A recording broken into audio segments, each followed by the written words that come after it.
Here is a man named Don Freeman. Corduroy is a bear. You've probably been to toy stores, maybe not, but if you do, all the toys are kind of all together. Corduroy is a bear who once lived in the toy department of a big store. Day after day, he waited with all the animals and dolls for somebody to come and take him home. He just wanted a home. One day, the store was always filled with shoppers buying all sorts of things, but nobody seemed to ever want this little toy bear in overalls, green overalls. Then one morning, a little girl stopped by and looked straight into Corduroy's bright eyes. "Oh, Mommy," she said, "look, there's the very bear I've always wanted." Well, maybe some of you have tried to do that to your mother too. She's a pretty smart girl though. "Not today, dear," her mother sighed. "I've spent too much already. Besides, he doesn't look new. He's lost the button of one of his shoulder straps." Corduroy watched them sadly as they walked away. The little girl's sad. Corduroy's sad. "Mom, she's spent enough money. Can't have everything." "Well, I didn't know I'd lost a button," said Corduroy to himself. "Tonight I'll go and see if I can find it." Late that evening, when all the shoppers had gone and the doors were shut and locked, Corduroy climbed carefully down from his shelf and began searching everywhere on the floor for his button. Suddenly, he felt the floor moving underneath him. You've probably been on an escalator. Quite by accident, he had stepped on the escalator and up he went. Could this be a mountain, he wondered? I think I've always wanted to climb a mountain. He stepped off the escalator as it reached the next floor, and there before his eyes was the most amazing sight. Tables and chairs and sofas and lamps, and rows and rows of beds. "This must be a palace," said Corduroy. "I've always wanted to live in a palace." He wandered around admiring the furniture. "This must be a bed," he said. "I've always wanted to have a bed and sleep there." And he crawled up onto the large, thick mattress. All at once, he saw something small and round. "Why, here's my button," he said, and he tried to pick it up. Nope. Like all the other buttons on the mattresses, it was tied down really tight. Well, he yanked and he pulled until his paws went pop, and off came the button. And off toppled Corduroy. Bang into a tall floor lamp. Quiet. Over it fell with quite a crash. Oh no, Corduroy's in trouble. Look out, here comes the policeman, the security guard. Corduroy didn't know it, but there was someone else awake in the store. The night watchman was making his rounds on the floor above. When he heard the crash, he came down the escalator. "Now, who in the world did that?" he exclaimed. "Somebody must be hiding here." Uh-oh. Whose little ears might those be? He flashed his light under the sofa and beds until it came to the biggest bed at all, and there he saw two fuzzy brown ears sticking up from under the cover. "Hello there," he said. "How did you get upstairs?" The night watchman, tucked Corduroy under his arm and carried him down the escalator. He doesn't look happy, does he? He had to go rescue the bear, and he put him right on the shelf again where he was supposed to be, in the toy department with all the other animals and dolls. Corduroy was just waking up when the first customers came into the store in the morning, and there, looking at him with wide eyes and a warm smile, was the same girl he had seen the day before. "I'm Lisa," she said, "and you're going to be my very own bear. Last night I counted what I'd saved in my piggy bank, and my mother said I could bring you home." "Shall I put him in a box for you?" the saleslady asked. What a smart mom. She brought her own bear with her own little money. "Oh, no, thank you," Lisa said. She carried Corduroy home in her arms. She ran all the way up 4 flights of steps into her family apartment and went straight to her room. Corduroy blinked. Oh my goodness. There was a chair and a chest of drawers, and alongside the girl-sized bed was a little bed, just the right size for him. The room was small, nothing like that enormous palace in the department store. "This must be a home," he said. "I know I've always wanted a home." Lisa sat down with Corduroy on her lap and began to sew a button on his overalls. "I like you the way you are," she said, "but you'll be more comfortable with your shoulder strap fastened." "Well, you must be a friend," said Corduroy. "I know I've always wanted a friend." "Me too," said Lisa. She gave him a hug, and Corduroy gave her a hug. Wasn't it kind of her to just take the bear, even without the little button, and fix him up? What a kind girl Lisa was. We'll have more adventures of Corduroy. The book is Corduroy. Katie and the Big Snow. You know, Katie and the Big Snow is a good book to read in the wintertime, because of course it's about Katie and the Big Snow.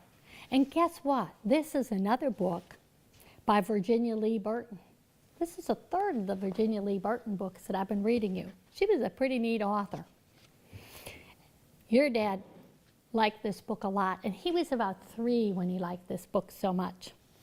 I gave it to him for his birthday, and we read it a whole bunch. And I think your mom read this one too. Katie and the Big Snow. Oh dear, wonder what we're going to find out about Katie. Guess what? Katie was a beautiful red crawler tractor. She was very big and very strong, and she could do a lot of things. And it shows you, if you have this book, it shows you all the things that Katie could do. She could do a lot of things. Katie had a bulldozer to push dirt around with. She had a snow plow to plow snow with. Katie belonged to the highway department of the city of Geopolis. The highway department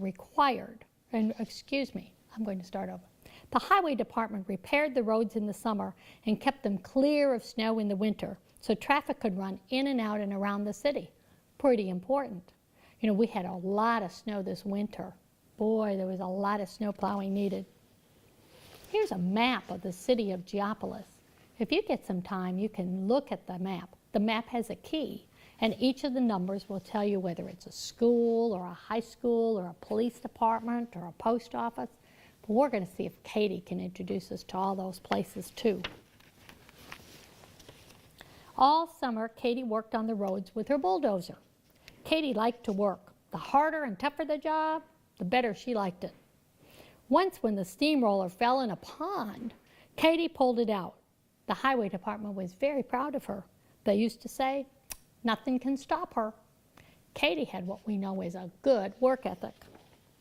When winter came, they put snow plows on the big trucks and changed Katie's bulldozer for her snow plow.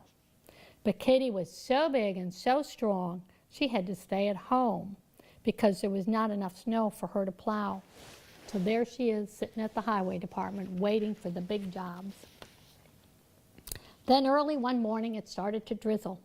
The drizzle turned into rain, and the rain turned into snow. By noon, it was 4 inches deep. The highway department sent out the truck plows. By afternoon, the snow was 10 inches deep and still coming down. "Looks like a big snow," they said as the highway department sent Katie out. A strong wind came up and the drifts began to form. 1 foot, 2 feet, 3 feet, 5 feet. The snow reached the first floor windows, the second story windows, and then it stopped. One by one, the truck plows all started to break down. The roads were blocked. No traffic could move. The schools, the stores, and the factories were closed. That'd be like a snow day. The railroad station and the airport were snowed in, and the mail couldn't go through. The police couldn't protect the city. The telephone and the power lines were down, and there was a break in the water main. The doctor couldn't get his patient to the hospital, and the fire department was helpless. Everyone and everything had stopped. Except Katie. Here she goes. The city of Geopolis was all covered with a thick blanket of snow. Slowly and steadily, Katie started to plow out the city. "Help!" cried the chief of police. "Help us to get out and protect the city." "Sure," said Katie. "Follow me." So Katie plowed out the center of the city. "Help," called the postmaster. "Help us get the mail through." "Sure," said Katie. "Follow me." So Katie plowed down to the railway station. "Help, help," called the telephone company and the electric company. "The poles are down somewhere in East Geopolis." "Follow me," said Katie. There she goes, all through the city. So Katie plowed out the roads to East Geopolis. "Help," called the superintendent of the water department. "There's a break in the water main somewhere in North Geopolis." "Follow me," said Katie. And she plowed out the roads to North Geopolis. "Help, emergency," called the doctor. "Help me get this patient to the hospital, way out in West Geopolis." "Sure," said Katie. "Follow me." Look at her go. As you look at the pictures, you can see, and you can take a look at the map and see she has been all over Geopolis. So Katie plowed out the roads to the hospital. "Help, help, help," called the fire chief. "There's a 3-alarm fire way in South Geopolis." "Follow me," said Katie. Look at that fire going. So Katie plowed out the roads to the fire in South Geopolis. On the way back, the plane signaled for help. The airport was snowed in. Katie was beginning to get so tired. But she wouldn't stop, not Katie. She had a job to do. She hurried over to the airport and plowed out the runways so the airplane could land safely. Then, after she had found the broken down truck plows, she started home. The fire department had put out the fire. The doctor had saved his patient. The water department had repaired the main. The telephone and the electricity were on. The mail could go through, and the police could protect the city, thanks to what Katie did. Look at how she plowed out the whole city of Geopolis. Katie finished up the side streets so the traffic could move in and out and around the city. And then and only then did Katie go home to rest. And then and only then did Katie stop. Wow. Even when she was tired and Katie had a job to do, she knew, even tired, you just got to keep working and get it done. Katie was a great snowplow. And everybody doing their job can do a really great job too, even when they're tired. Katie and the big snow.